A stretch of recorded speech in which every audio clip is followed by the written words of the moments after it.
इथे मी घेतलेला आहे तीळ, शेंगदाणे भाजून घेतलेले आहेत आणि नंतर मिक्सरला गुळाची पावडर किंवा गूळ बारीक करून वाटून घेतलेले आहे। म्हणजे हे इथे आहे तीळ गूळ मिश्रण, ते पण वाटलेलं। आणि यामध्ये थोडेसे शेंगदाणे सुद्धा मी वाटून बारीक केलेले आहेत। याचं मी हे सारण करून घेतलेले आहे। आता आपण या तीळ गूळ शेंगदाण्याच्या पोळ्या करून घेणार आहोत। त्यासाठी इथे घेतलेले आहे मी हे कणिक मळून घेतलेलं आहे। जसं आपण पुरण भरतो कणकेमध्ये तशाच या पोळ्या करायच्या आहेत भरून। चला पाहूया।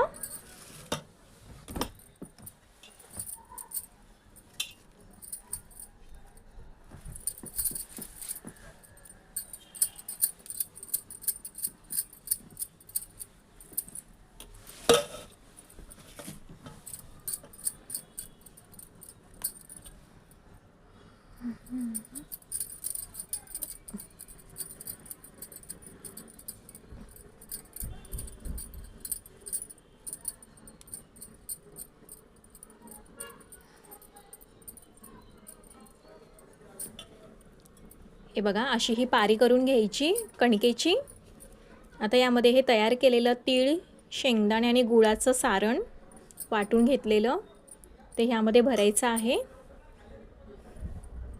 जसं आपण पुरण भरतो त्याचप्रमाणे हे असं सारण भरून घ्यायचं आणि त्याचप्रमाणे आपल्याला म्हणजेच पुरणाच्या आपण जसं पोळ्या करतो त्यासाठी आपण हुंडे भरतो तसंच आपल्याला हे भरून घ्यायचं आहे।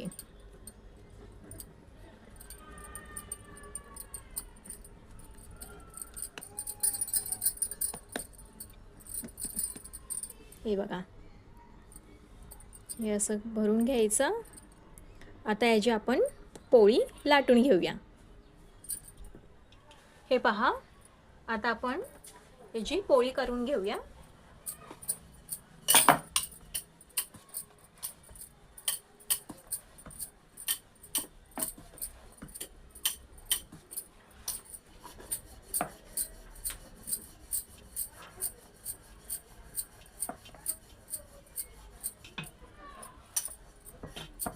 अशा छोट्या छोट्या पोळी आता आपण तव्यावरती भाजून घ्यायची आहे।